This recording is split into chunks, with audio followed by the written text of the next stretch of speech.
Hello, Natalie, and welcome to the Trail Runners Association of Hong Kong and China podcast. How are you? Good, thank you.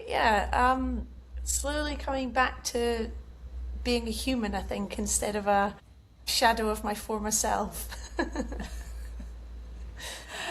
So, for people that don't know, Natalie survived, completed the Hong Kong Four Trails only a few days ago. Thank you so much for giving up your time so soon after the challenge. Have you managed to catch up on your sleep yet? First of all, it's an absolute pleasure, and thank you for asking me to do this. And your podcast has got me through so many long runs. It's an absolute privilege to be on the podcast. So thank you. In terms of sleep, I think it's going to take quite a while. It's one of the things that I was probably least prepared for during the event.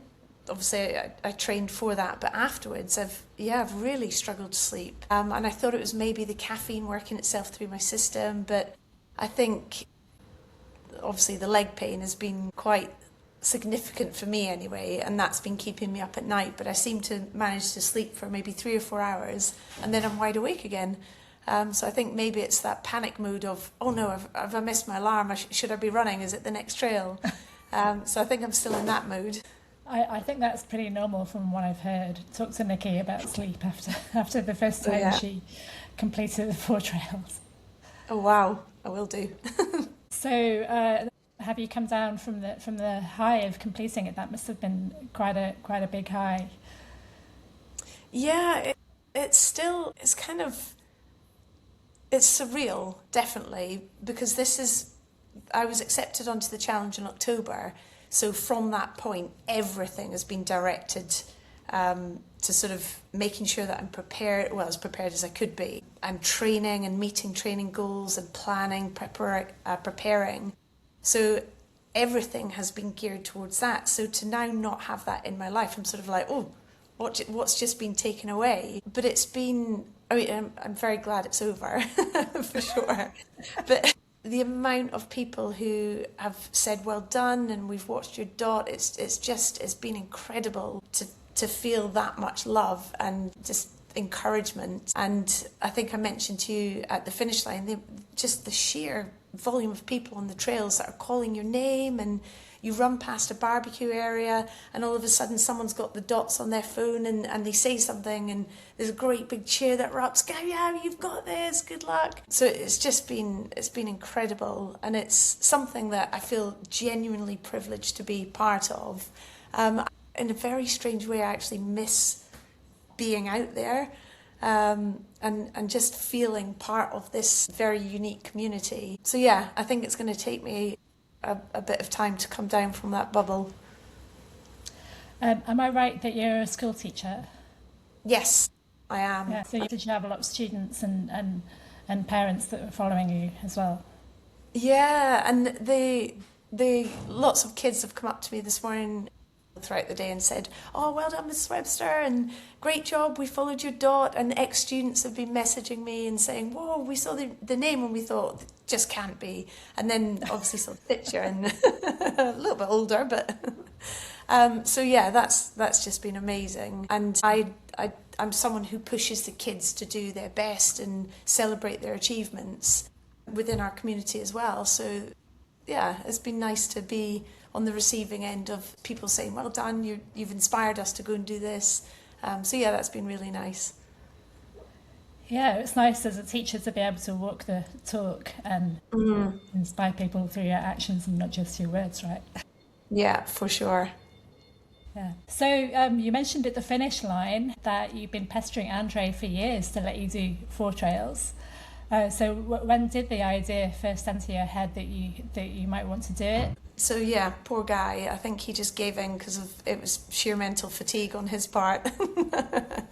um, I actually stumbled across the link, the dot tracker link on Facebook. I think it must have been about 5 years ago. And my daughter and I were watching these dots, and we're like, "What's going on?" And the dots were progressing, and then we sort of found out more about the challenge, and then we were just absolutely hooked.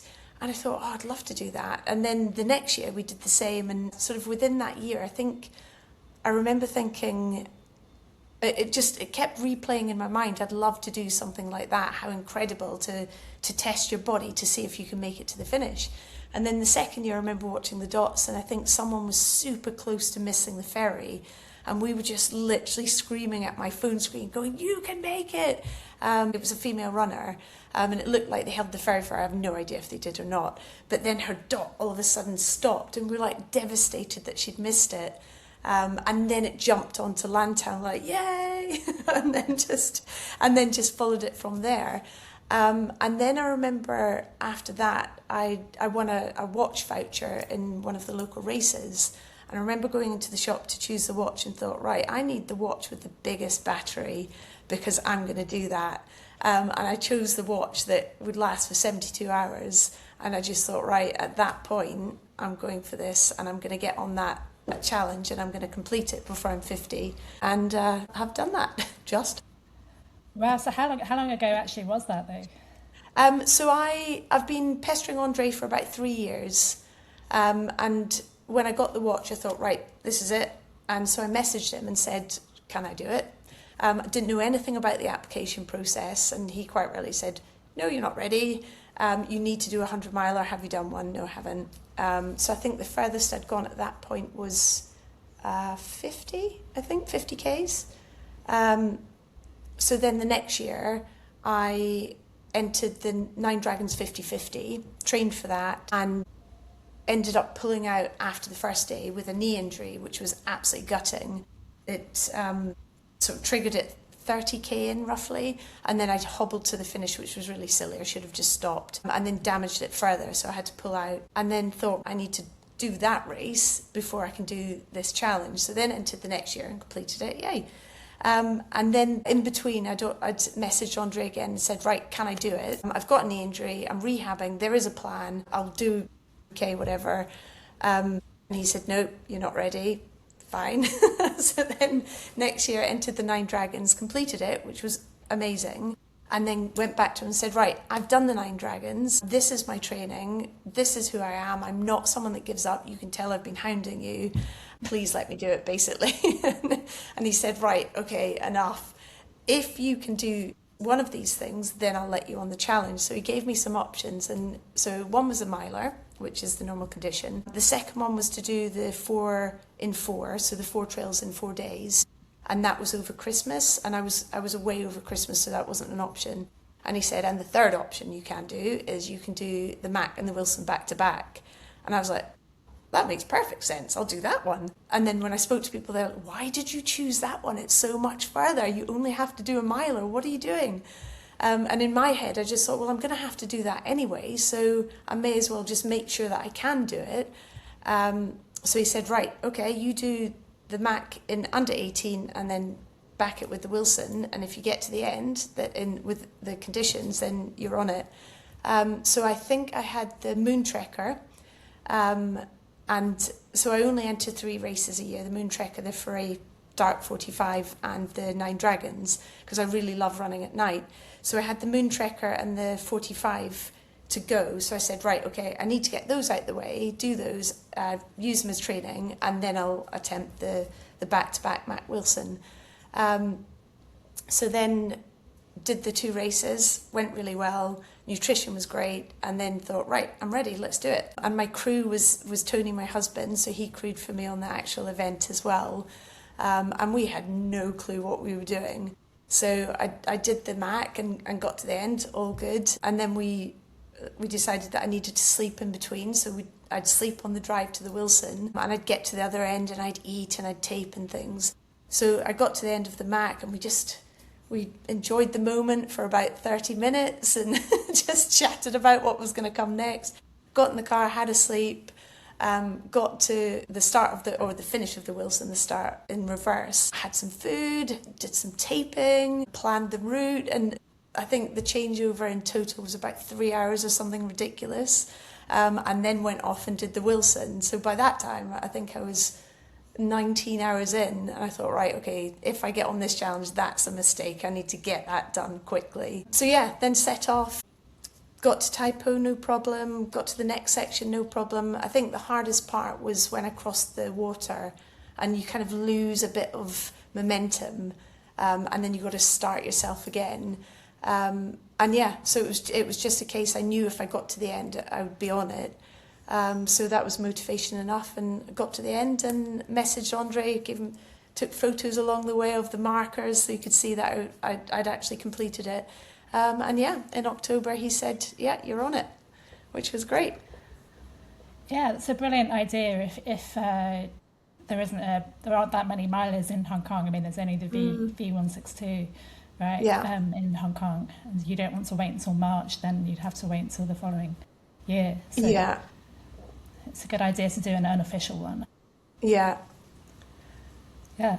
Yeah. So when I saw you at Parkview when you were doing the actual Four Trails challenge last week, you said that your knees were so sore where your exact words, I think, and that was only just over halfway when you hadn't finished Wilson yet. You were just passing through Parkview for the first time. So did that improve, or how did you manage the rest of the two remaining trails with sore knees? Yeah, that was probably the trickiest part. But for me, there were definitely two parts to that story. So I have an existing knee injury from the Nine Dragons race, and it somehow triggered it with about 3 or 4 weeks to go. So that was sort of full panic mode, and I've got a fantastic physio who always just patches me up and sends me off again.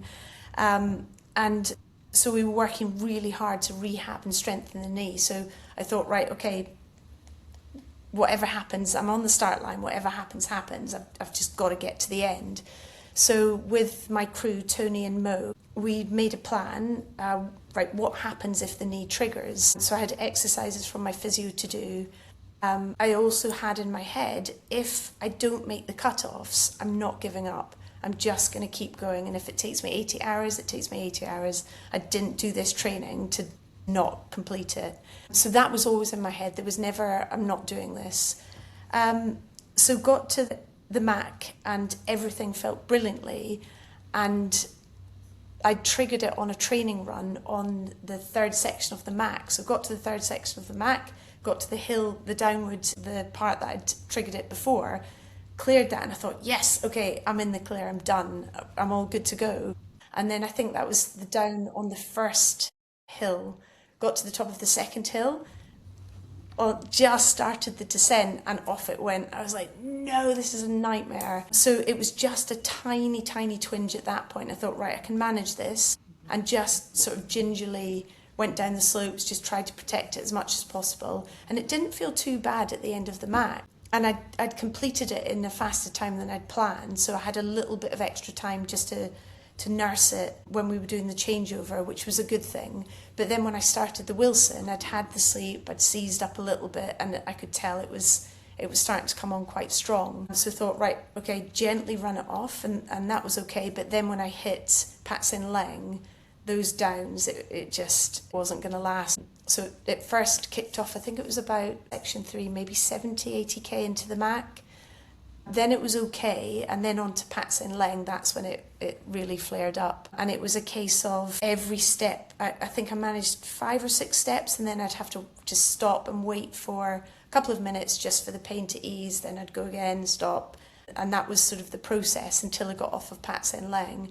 And normally that's a huge strength for me, so I love ups and downs, it's the flats that kill me. So then got into Hoc Tau, and that area where you climb up to Cloudy Hill. And it was actually feeling okay because there's quite a few flats and uphills there, so that wasn't too bad. Then got up to the top of Cloudy Hill, and again, it was just, it wasn't in a good way. And I think that was probably, there were 2 points where I thought, can I actually get to the end? And that was definitely one of them.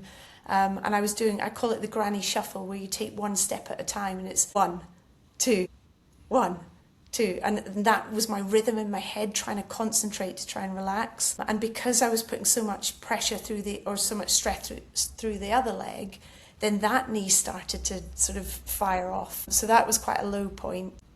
Then I got to Tai Po, and I just thought, right, can I actually do this, or am I going to cause some permanent damage here?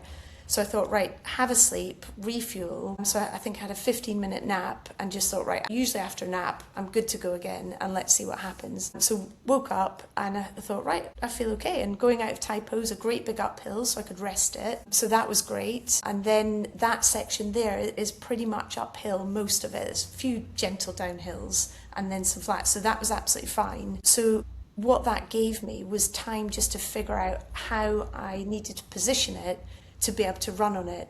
So I managed to figure out where I hold my knee on the flats, how I can position it on the uphills, and then what do I do on the downhills.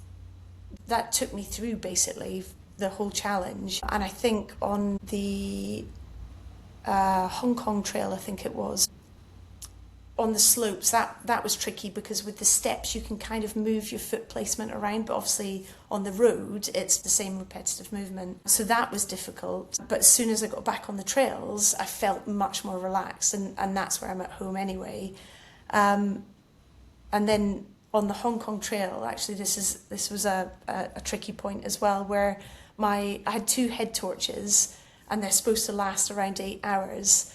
And because the changeovers are quite tight, we didn't have time to fully charge them. So the first head torch went after 4 hours. Thought, no problem, I've got a second one. So I had the second one on. I think I was 12k out from the peak, and that one went. And I was just like, oh no, what do I do? So then it was a case of I got my phone and I was running like this, a tiny halo of light in front of me, and I just thought, this is ridiculous. Anyway, keep going. And so I was checking the dot tracker to see if anyone was coming near me, and at that point I think it was Habiba was closest. So I was like, come on Habiba, hurry up, I need your light.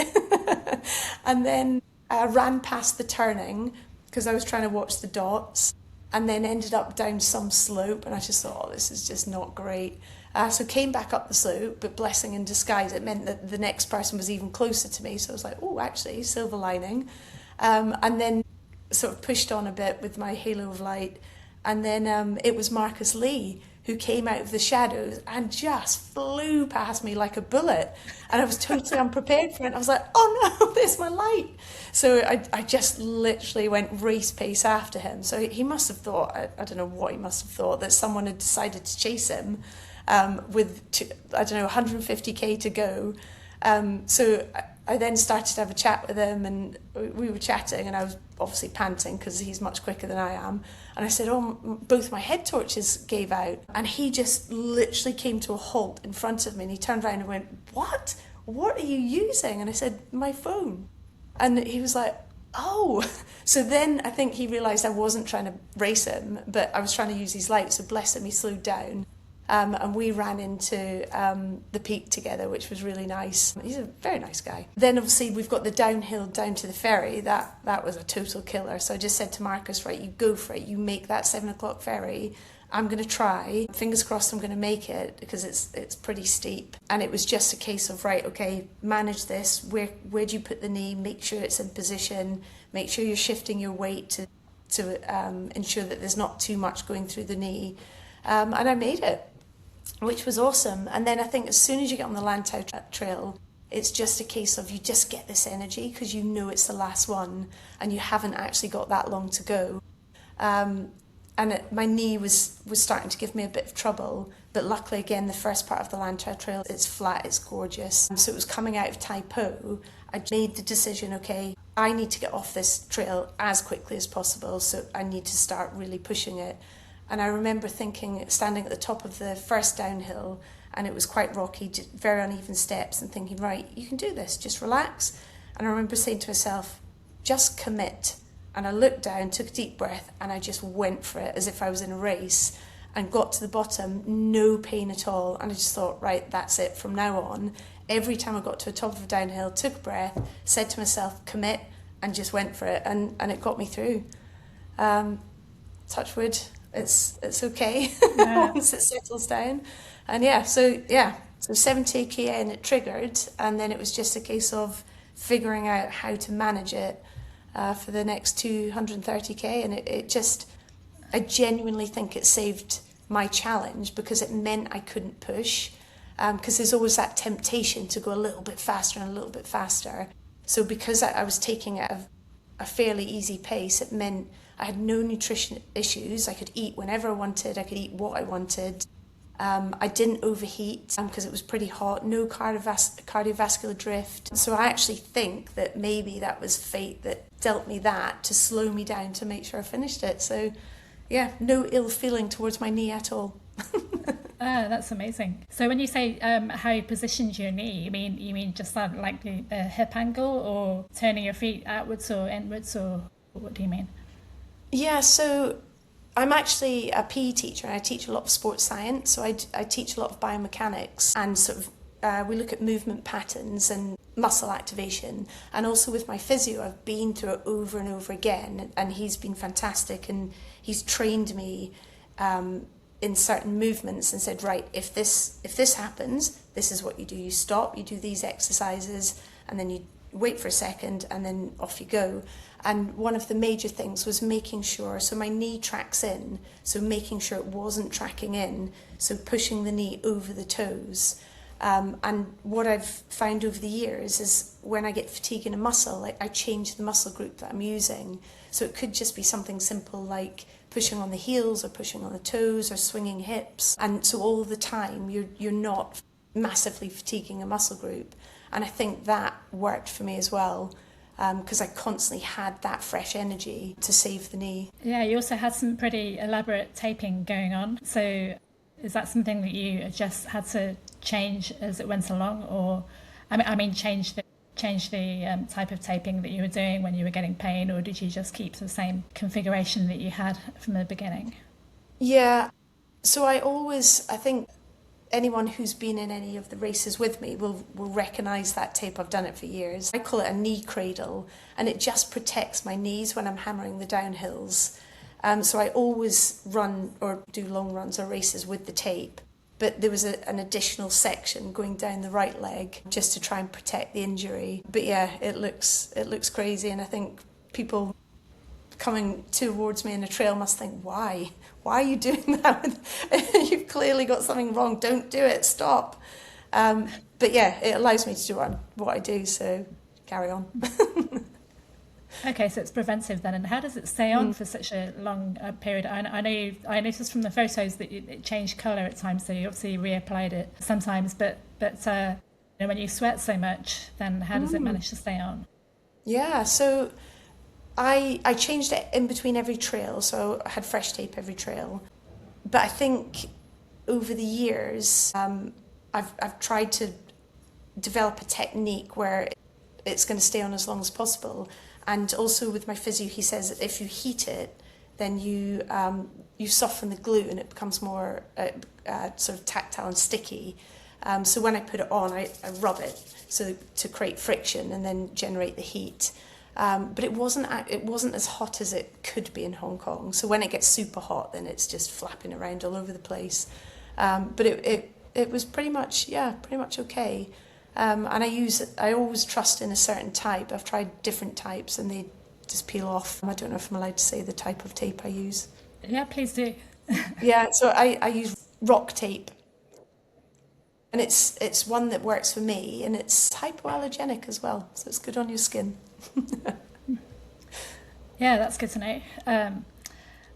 So what about high points? You told us about low points with your knee. What were the best parts apart from crossing the finish line? Yeah, that was a high point so far. I think definitely a high point was the whole process leading up to it, and I genuinely enjoyed the training. And I mentioned to you before that it's all I know, so I don't know if my training was a bit extreme or not extreme. But I'd finish work on a Friday and I'd have 2 to 3 hours sleep, and then I'd start my runs on Friday at midnight, wherever that might be on any one of the 4 trails. So it was always one of the 4 trails. And then I'd run through the night into the next day, into Sunday if I was doing a really long one. So it got me used to that sleep deprivation, but I love running at night. Hong Kong's so different, it's so peaceful, and it's just time by yourself, time with your thoughts, and I really love that. You see so much wildlife, it's incredible. So the preparation was definitely a highlight. Just those team meetings with Mo and Tony and running through logistics, and it really was a team effort. I couldn't have done this without them, there's no way. And obviously sharing that experience with Tony, that's something that we'll never forget, which was lovely. But I don't know if you know Mo, he is very well known on the trail running community, and he was an exceptional trail runner, and then unfortunately he had quite a severe accident, so he's no longer able to trail run. Just seeing him get back into things and just really get his teeth into it, and he's researching sports science, he's training like a crazy man again on his bike, and so just seeing him find that passion again was amazing. And that's a story. If you ever want a story of human endeavour, speak to Mo. That's an incredible story. Yeah, actually, I met him for the first time. I met him for the first time at the finish line, waiting for you to finish, and yeah, he was very animated and obviously very excited to be a part of it, which was great to see. Yeah. Yeah, and he's such a humble guy, but underneath all that, there's just this incredible just life journey. It's amazing. I mean, if you're interested, I'll let you find out more. But yeah, so watching him come alive. And just enjoy the whole process was magic.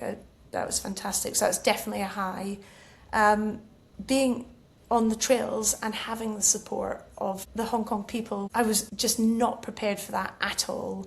And just, as I mentioned, going past barbecue pits and people just screaming and "Gayow!" and people knew my name. They'd watched my dot and they were tracking me, and then seeing you at Park View and having a chat and just sharing those moments with people, because I wanted to enjoy every second of it, and having those people, having those chats with the photographers as well, they're little memory markers that I'm never ever going to forget. And yeah, it was super tough. I'm not saying it wasn't super tough, but I wanted to be present in the moment and really enjoy it. So being out there with everyone supporting was awesome, and yeah, completing it, getting to that post box, seeing Andre's face. That was definitely a high moment. I was like, do I need to poke you? Are you real? You're real. Yeah.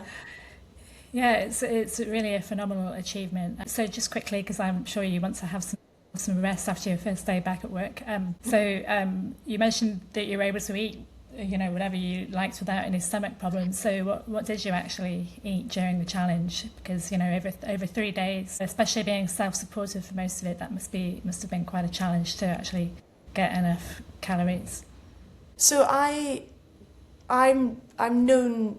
I did the Trail Walker a few years ago with an amazing group of women, and I was known then for bringing pizzas and pancakes and things. So I bring my own food. So I always run with real food. And so my pack, I think it was, 5K, 6K possibly, because nutrition's always been my nemesis. And I find it quite difficult to tolerate a lot of gels if I haven't got real food in my stomach. So I've been training the nutrition so I can have a gel every hour for 3 hours, and then I give myself a break for an hour and then have it again on the next hour. So I've actually had a break for 2 hours by that time. And that seems to work for me as long as I'm inputting real food. So what I've tried and tested and works for me are purple sweet potatoes. They're like rocket fuel for me. They're amazing. Sandwiches. I usually have peanut butter sandwiches. Couscous.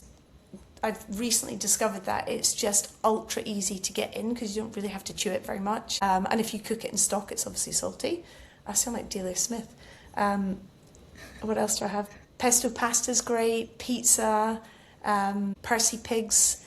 And because I'm vegetarian, I can't buy it at the kiosks along the way, so it's always, I've got to carry it anyway. But one thing I do is I take gum.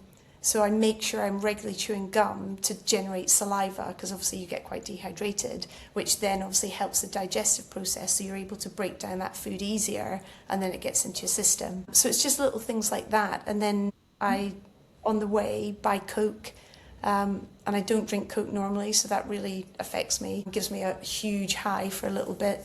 And have drink mix, and I alternate that with just water, then drink milk, so it's easy on my tummy. And then what I do as well is over a 4-hour period, I'll have a recovery shake. So I'll have that in the flask. So I carry my main one in the bladder, and in the flask I'll have a protein recovery mix. And I'll just sip that away, so I'm getting that protein in as well.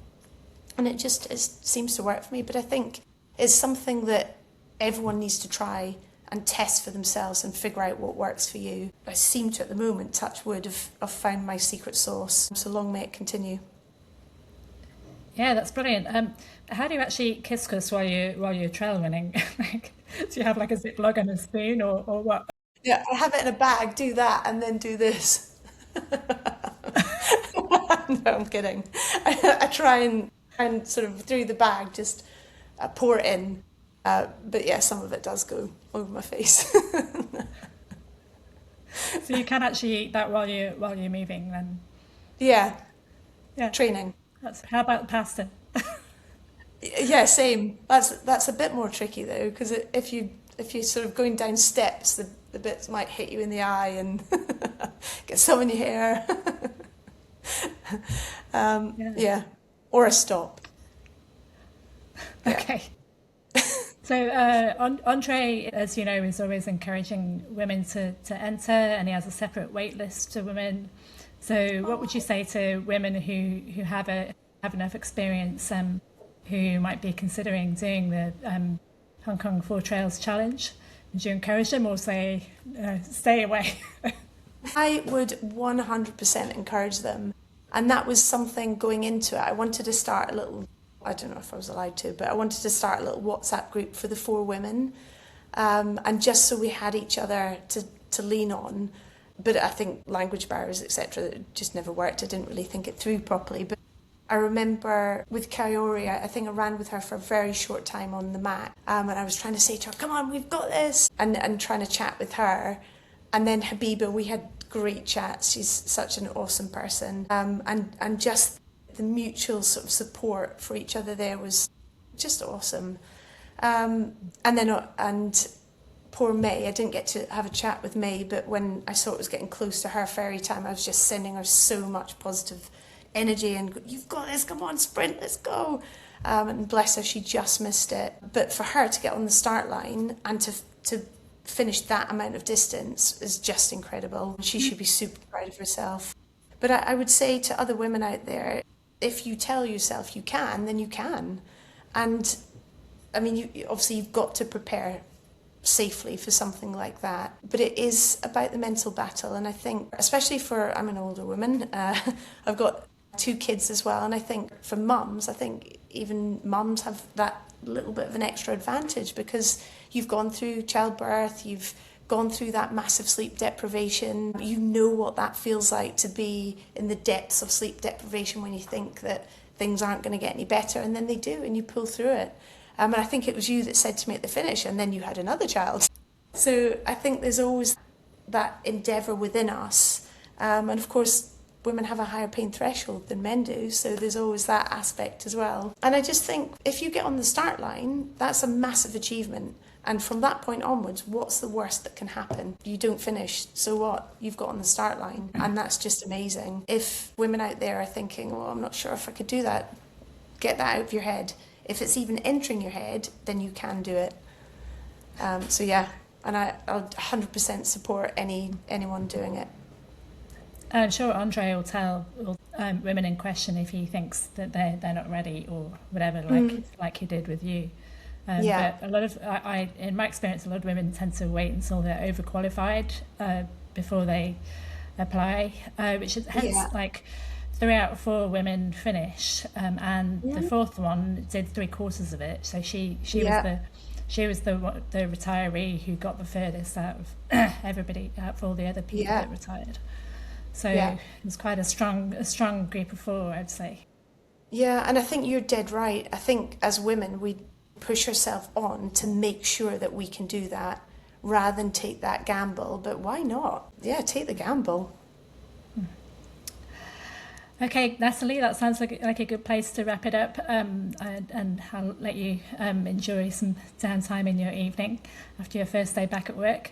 And I've got to say, it's been great to see your positivity on the trails during the challenge as well. I mean, you're always smiling and wanting to chat to people as you go past, and thanking people profusely. Like, I remember as soon as you finished, then you spent a long time thanking all the people that had helped you, and thanking Andre and Paper, and and everything. And it's just awesome to see, giving back so much. And I hope you've taken some time to, acknowledge what a phenomenal achievement that you have made yourself, and not giving all the credit to the other people. Yeah, I think that when it hits finally, I think that'll be time to do that. I'm just so, honestly, I know I keep saying it, I'm just so grateful to be given that opportunity, and for Mo and Tony to have that opportunity, and for them to support me as well. So yeah, I'm so lucky to have such amazing people in my life. So yeah. Well, it's great to see you finish, and thanks a lot for your time to chat to me today. And thank you. I'm sure a lot of other people are going to find it inspiring, especially if they have knee problems or any other kind of issue, that it didn't stop you from finishing. Yeah, definitely. And good luck for your 9 Dragons next week. Oh, thank you. I'm going to need a bit of luck, I think. Are you doing the 50 or the 50-50? Which one? 50-50, yeah. Yay! I'm going to be pushing the cut-offs on both days, especially the second day. My timing spreadsheet has me coming in, 1 minute before the cut-off on the second day. But you probably haven't accounted for the adrenaline rush you're going to have. You'll ace it. You'll be amazing. If I manage to complete both days within cut-off, it will be an achievement that is equivalent to like a elite runner getting a course record, I think. That's incredible. Yay. And it's an amazing race. It's such a good race. And the people on it are, well, I've only done it twice, but everyone is just so supportive. So yeah, good luck. Yeah, I've actually volunteered the last few years and seen that firsthand. Yeah. Anyway, Natalie, have a good evening. It's great to chat to you. Thank you very much for having me.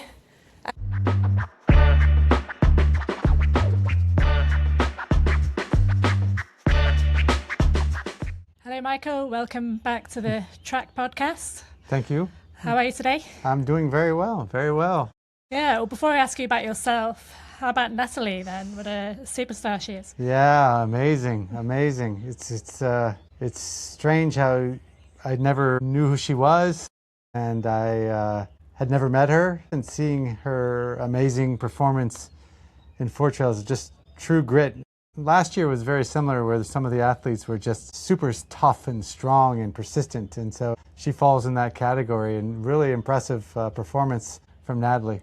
Yeah, well, actually, I think most of the runners who make it to that green post box are very tough characters. I mean, look at Pirates. I don't know if I'm pronouncing his name correctly, but he limped virtually all the way around Lantau. It's just incredible. Yeah, there's something inside some people that can push you through things that most people would not be willing to push themselves through. So, and he did it with a smile as well, which was, I'm not sure I could say the same if I was limping like he was, but yeah, some amazing performances as always. Yeah, and I saw Natalie at Parkview as she mentioned during the interview, and she was just so positive and having a laugh, and it was really great to see her on the trails. And she almost greeted me like an old friend when I'd never met her before, but she'd seen me or heard my voice on the podcast, and that was really nice. Yeah, lovely person, and and amazing just listening to her talk about her journey to Four Trails and what she went through, and some setbacks, but like very persistent to bother Andre, and kind of not even, I talked to her before the challenge as well, and she was saying she didn't even know about the application, that you had to write an essay. She just thought you just bug Andre was the way to get into Four Trails. And so for those out there, that's not the official way to get into Four Trails. There's actually an application process where you have to put in an essay and the whole thing. Of course, you may need to ask Andre for some advice on, are you qualified enough and things like that, but there's an actual process. But she was obviously wanting to make sure that she had the qualifications. Interesting on Andre's half that I wonder a little bit, like if he let her in earlier, maybe she wouldn't have been as successful. We'll never know, but obviously he pushed her to try to do some things that she was uncomfortable with and doing for the first time, and seemed to pay off for her as well, because you can't simulate some of the stuff that she experienced, right? So doing that, Mac and Wilson, I like that idea.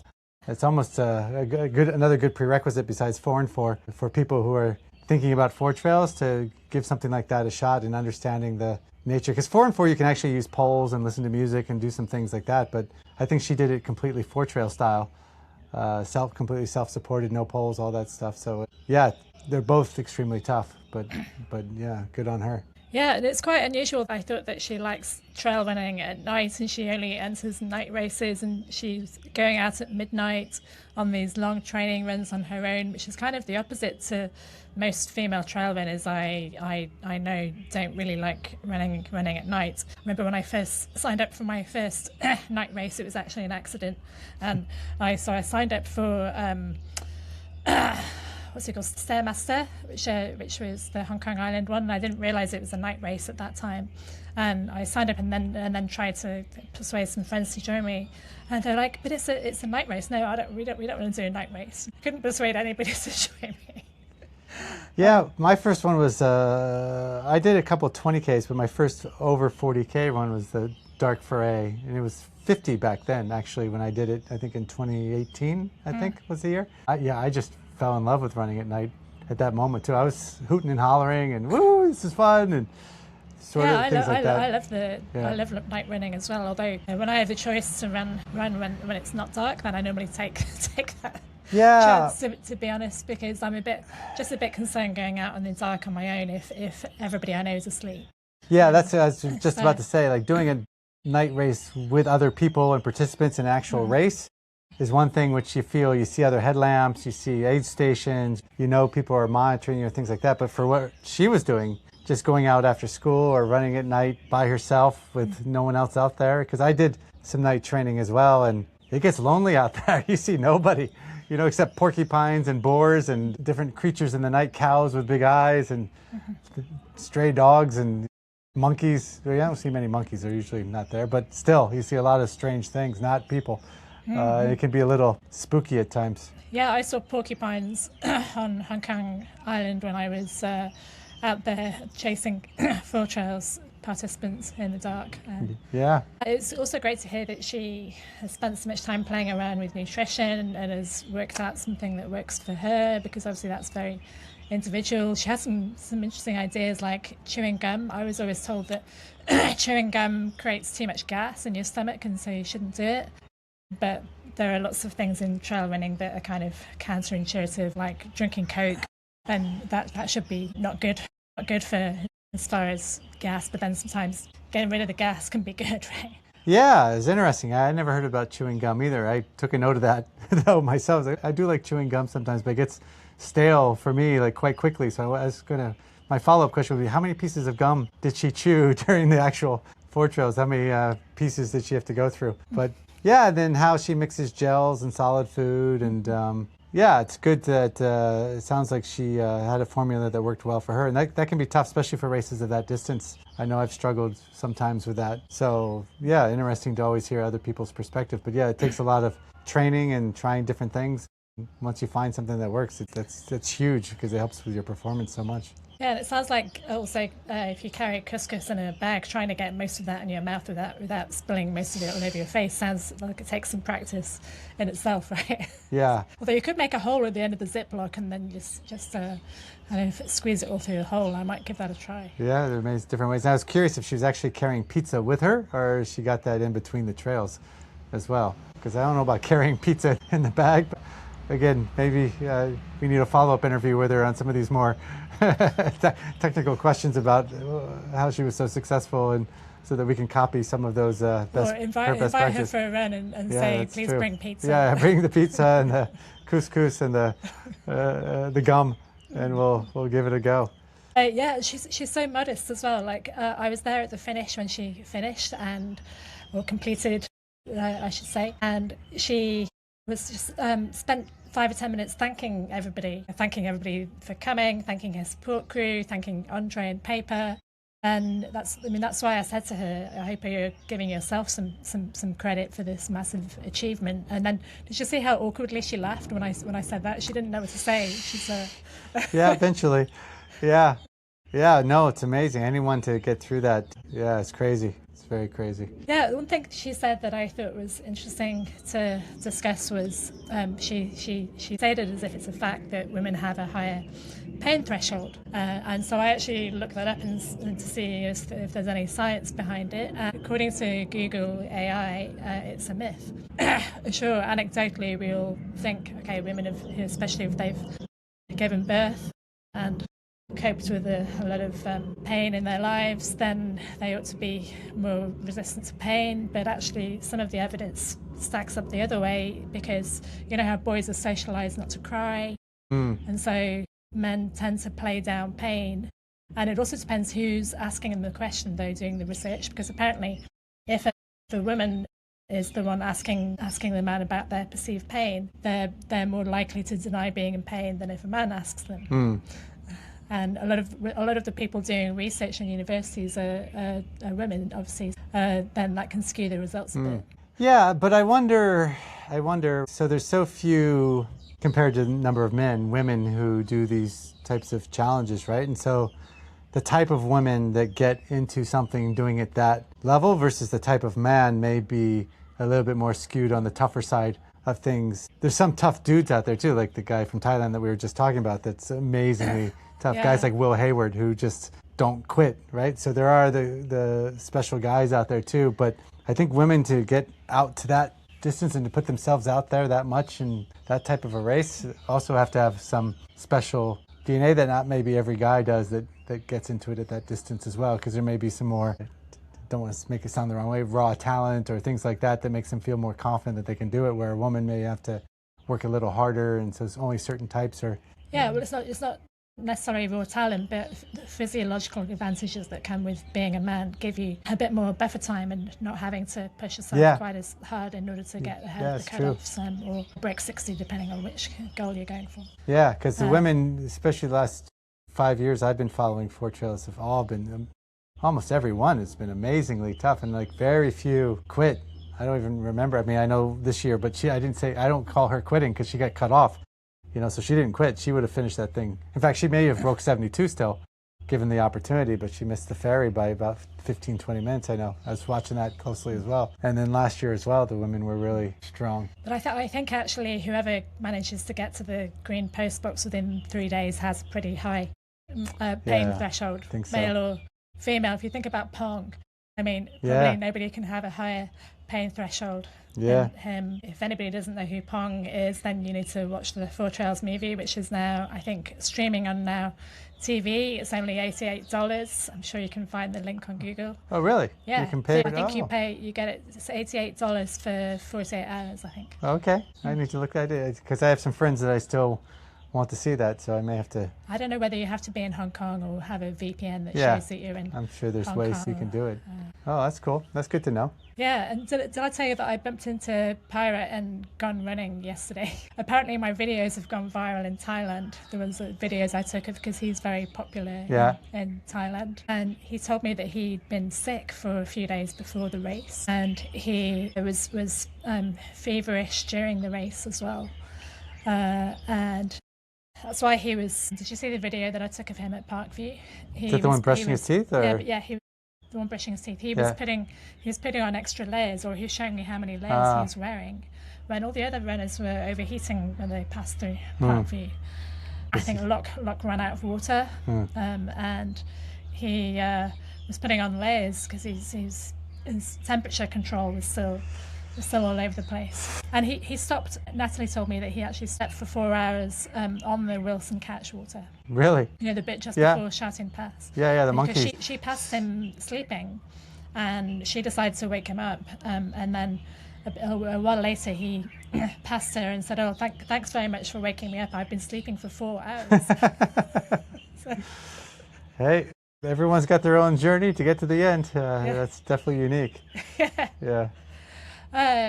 So speaking of journeys, do you want to share a bit about your journey? Yeah. So obviously I was there at the start. I got to talk to Natalie as well a little bit, which was fun. Like I hadn't met her before and such. And so I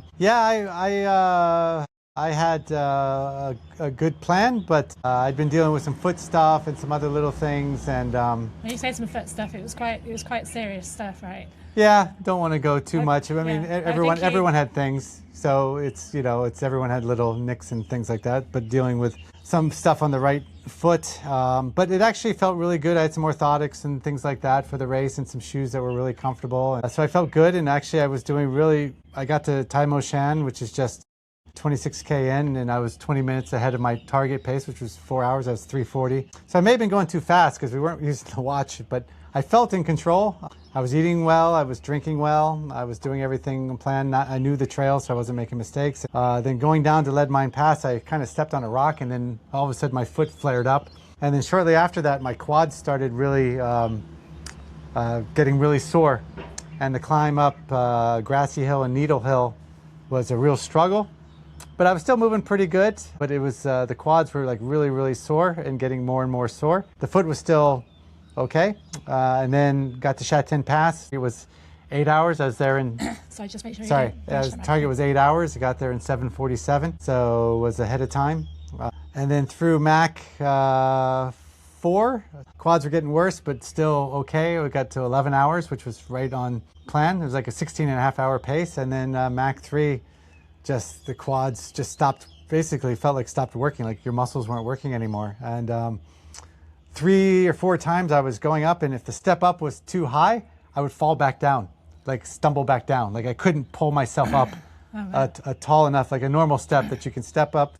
Small steps, no problem, but a little bit bigger, I couldn't pull myself up it without like walking around it or something like that. And then going down, like every time there was a decent step, it felt like my leg was gonna buckle every time I went down. And that last descent of Mach 3 down into Pac Tam Out? Yeah, Pac Tam Out. Yeah, I could barely get down it. So then but I was still, had about 4 hours, 4:20 to get to finish. So I sat down, I tried to eat something. I'd never experienced this before. I had a whole checklist of what to do if you have this, what to do if you have this, all these things. And that one, it just felt like there was muscle failure in my top of my legs. I'd never felt it before. And so I tried to eat something, I tried to drink some more. I was on target with everything. I had no stomach issues. But then I got up and I tried to do some step ups, and I could barely step up off the curb. I just didn't feel safe for whatever reason. And I didn't feel, it was getting progressively worse over 50K. So I made the decision to stop because I didn't feel safe with it, and I just wasn't sure what was going on because it felt like muscle failure in the legs, in the upper legs. And so even when I got on the bus after I quit, I needed help to get on the bus and stuff like that. And then, yeah, for afterwards, for like 2 days, I basically couldn't go up or down stairs without holding on to something. But now, feel better. Still a little sore. I did some strength this morning, still a little sore, but much, much better. Obviously, it's on the other side of Natalie, the emotions are, you have emotions of, you feel like, I'm a positive person, but you feel things of failure, you feel things of being somewhat of a fraud, to being in that race and then giving up that early. I was, I think, the first that quit. So you feel like fraudulent to be there. You feel almost guilty for having a spot. You feel like all these things. Again, it's just natural emotions. I even had some tears talking about it, like right afterwards, just because you felt, you just felt bad. Like I was so trained for that thing. I was so ready. And then something happened that you weren't ready for and you weren't able to do it. And then you see all these other great stuff happening. Of course, you're rooting for people you know and people you see, but it's a hard feelings like that. But you have to use those to learn and grow. And I'm a type of person where I need to do something quickly to make myself feel like I'm capable of doing some of these things and prove to myself. I need to do a few things, which I'm still thinking about in order to kind of prove to myself and prove to Andre as well. I feel that I deserve another shot in the future, because like right now I feel like I don't, but I need to do some things, like whether that's do a Mac Wilson thing like Nat did or some things like that. I think I need to try to do some things to prove again to myself and to others, to Andre and others, that I am capable of doing it. I do feel I am capable, but you have those feelings, so you kind of work through those emotions a little bit. I think that's a natural thing when you've trained for something so long and you're not able to do it. Obviously, a lot of people don't do it. I know getting to the start line is very few people willing to do that. I still ran, 75K, probably faster than I've ever run it in some sense of things. And I had no stomach issues. My headlamps were dialed in. I knew the trails. My pacing I felt was pretty good. Maybe it was too fast. I don't know. So there's many positives of it, but obviously the goal was to get to the end, and wasn't able to. Yeah, live and learn and continue to grow. Yeah, I mean, I can feel the disappointment coming through, because when you've been spending so many months preparing for an event like that, it's really taken over your life. But I think you did have a serious foot condition going in that you've been trying to manage for the last 6 months, and so I think just getting to the start line and having a hope was quite an achievement in itself. Yeah. I mean, the foot didn't stop it, but it may have been a reaction from the foot. I've been researching some things, and there is something, you'll never know for sure, but there are things where the rest of the body could be protecting you from like completely tearing some things in your foot or something like that. Could be that. I don't know. Part of me was worried, like, should I continue? But again, I tried to do some things I couldn't even do at the moment. It was getting worse and worse. So I don't know, maybe I should have plugged along and just finished Mac regardless of how long it took.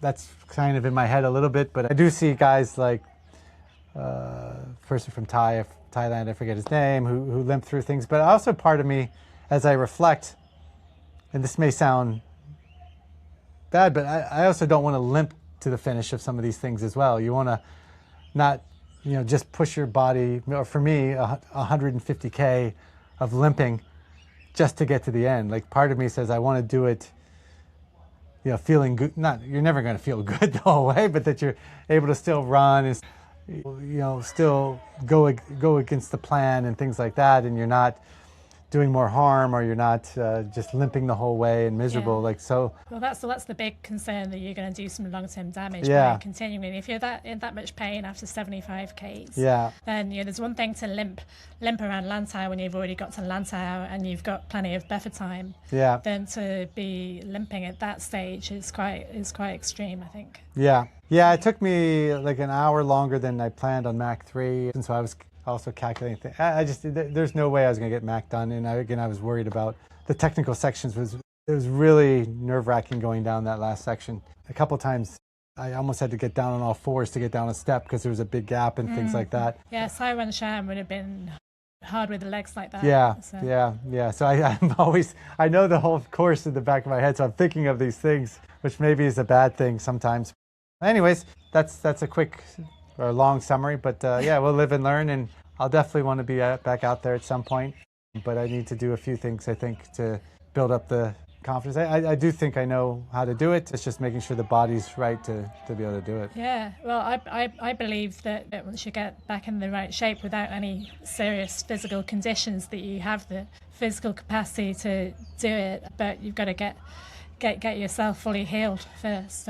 Yeah, as we get older, as you know, the little things pop up more and more often, which can be frustrating. So yeah, one of the things I thought about was diet, improving your diet, improving kind of recovery, or improving even like protein intake after long workouts, muscle recovery, those types of things. I do bits and pieces of, but I'm not good enough. And so I think as we get older, I think that's something I need to dial in. And I've actually made a commitment to actually start from tomorrow with a new diet and everything. It's actually tomorrow is the date. It just happens to be tomorrow from this podcast. I did some things to improve this time, and you got to do some more things as we continue to grow and you continue to learn and learn from other people. Yeah, well, there's things that you can get away with when you're younger that you can't go with.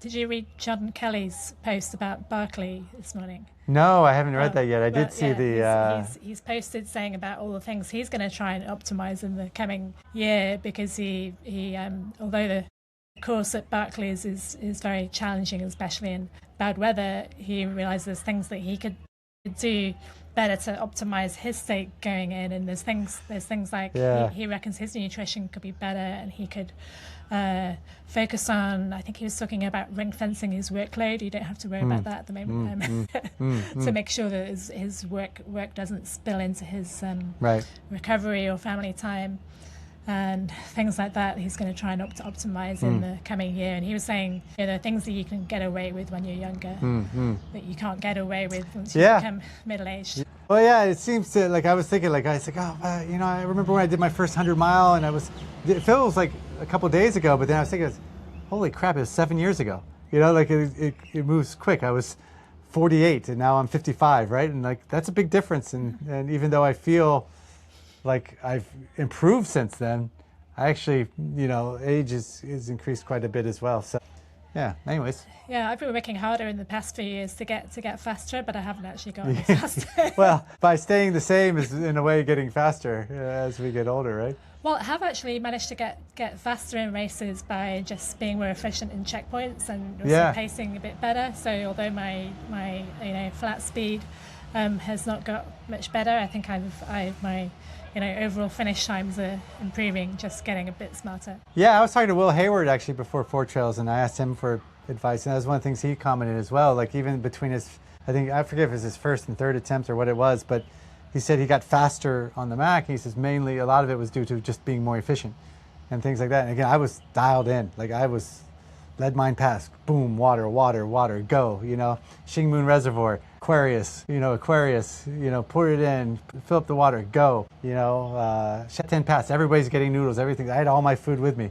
2 Gatorades, get a water, go. So I was just super locked in. But again, maybe in one sense that was making me not rest enough as well. So again, it's a complicated formula. We'll figure it out. Yeah, so once your ailments have healed up, then have you got any other challenges in the pipeline? Yeah, I got some ideas, but nothing. You haven't answered anything yet? No comment, but okay.